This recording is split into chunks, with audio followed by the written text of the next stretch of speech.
10 વર્ષની માસૂમ બાળકી પર હેવાનિયત આચરવામાં આવી છે। આવું આપણા સુરક્ષિત ગુજરાતમાં થઈ રહ્યું છે। હવે તમે જ વિચારો કેટલું ગુજરાત સુરક્ષિત છે અને આ બધાની વચ્ચે નેતાઓને રાજકારણ સૂજે છે। ખરેખર કળિયુગ દેખાઈ રહ્યો છે। આ દુષ્કર્મના મુદ્દે ઘણા નેતાઓના નિવેદનો સામે આવેલા, ત્યારે વધુ એક વિપક્ષ નેતા એટલે વધુ એક કોંગ્રેસ નેતાનું નિવેદન સામે આવ્યું છે, જેને ભાજપને આડે હાથ લીધા છે। તો કોણ છે નેતા, શું છે નિવેદન, જાણીએ આ વિડીયોમાં। નમસ્કાર, હું ધારવી, તમે જોઈ રહ્યા છો નિર્ભય ન્યૂઝ। ભરૂચમાં 10 વર્ષની માસૂમ બાળકી પર દુષ્કર્મ આચરવામાં આવ્યું, તેનું દર્દનાક મોત નીપજ્યું છે। ત્યારે આ નેતાઓ તેની રાજકારણની રમતમાં જોરદાર મેદાને ઉતર્યા છે। હાલ જ અમરેલીમાં કોંગ્રેસ કાર્યાલય ખાતે યુવક કોંગ્રેસની કારોબારી બેઠક યોજાઈ હતી, જેમાં ઇન્દ્ર વિજયસિંહ ગોહિલ, હરપાલસિંહ ચુડાસમા તેમજ પૂર્વ નેતા પરેશ ધાનાણી પણ હાજર હતા। પરેશ ધાનાણી અવારનવાર ચર્ચામાં હોય છે। ક્ષત્રિય આંદોલનમાં પણ ક્ષત્રિય મહિલાઓના જવતલિયા ભાઈ બનીને પહોંચ્યા હતા। ત્યારે દુષ્કર્મની ઘટનામાં પણ દીકરી વહારે પહોંચી ગયા છે। નલિયાની નિર્ભયાનો અવાજ ન સંભળાયો, તેથી આ ભરૂચનો દુષ્કર્મ બન્યો તેવું જણાવ્યું। તેઓ શું કહી રહ્યા છે આ મુદ્દે, સરકાર પર કેવા આકરા પ્રહાર કરી રહ્યા છે, ચાલો સાંભળીએ। દેશમાં રાજકીય રોટલા શેકવા માટે ક્યાંય વિપક્ષની સરકારોમાં દીકરીઓ સામે અત્યાચાર થાય તો અવાજ ઉઠાવવામાં પાવરદા ભારતીય જનતા પાર્ટીના નેતાઓને મન ગુજરાતની દીકરીઓ નથી। અને મને લાગે છે કે આજ ગુજરાતમાં બેટી બચાવો બેટી પઢાઓના અભિયાનની વચ્ચે સૌથી વધુ બેટીઓ પરેશાન છે, અને એવી જ એક નલિયાની નિર્ભયાનો અવાજ ન સંભળાણો એના કારણે આજ ભરૂચની અંદર પણ એક નાની એવી દીકરી ઉપર પાશવી બળાત્કાર થયો।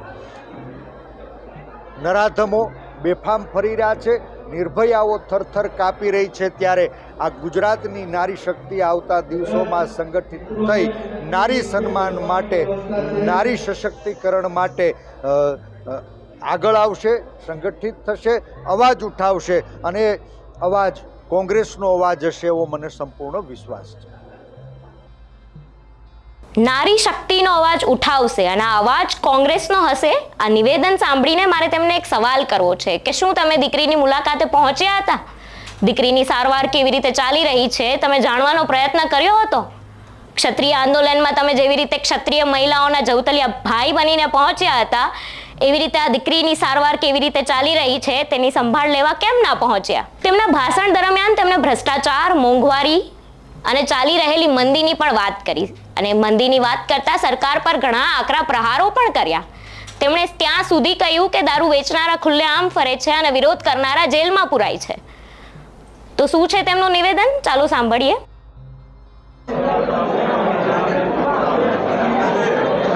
ગુજરાતમાં આજે મંદી, મોંઘવારી, બેરોજગારી, અત્યાચાર અને ભ્રષ્ટાચારની સમસ્યાથી પ્રજા પીડાઈ રહી છે। દારૂ વેચનારા ખુલ્લા ફરે છે અને એનો વિરોધ કરનારાને જેલમાં પૂરવામાં આવી રહ્યા છે। ડ્રગ્સ વેચનારા ખુલ્લા ફરી રહ્યા છે અને એનો વિરોધ કરનારા લોકોને સરકાર દ્વારા જેલમાં પૂરવાના પ્રયાસ થઈ રહ્યા છે। ભ્રષ્ટાચારીઓ બેફામ બન્યા છે અને ભ્રષ્ટાચારનો વિરોધ કરનારા લોકો ઉપર ફરિયાદો દાખલ કરવામાં આવી રહી છે। આજે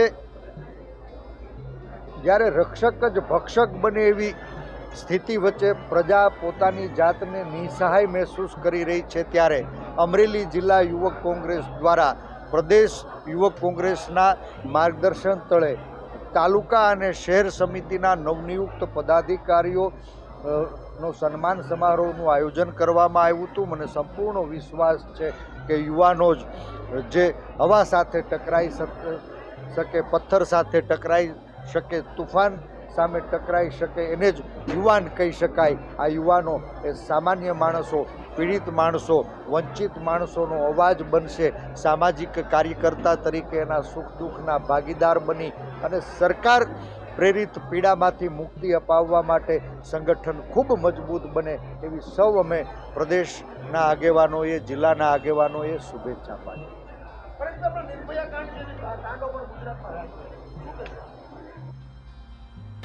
આ જે નેતાઓનું રાજકારણ રમાઈ રહ્યું છે તેના પર તમારું શું કહેવું છે? અમને કમેન્ટ કરીને ચોક્કસથી જણાવજો તથા અમારી નિર્ભય ન્યૂઝને લાઇક, શેર અને સબસ્ક્રાઇબ કરતા રહો. આભાર.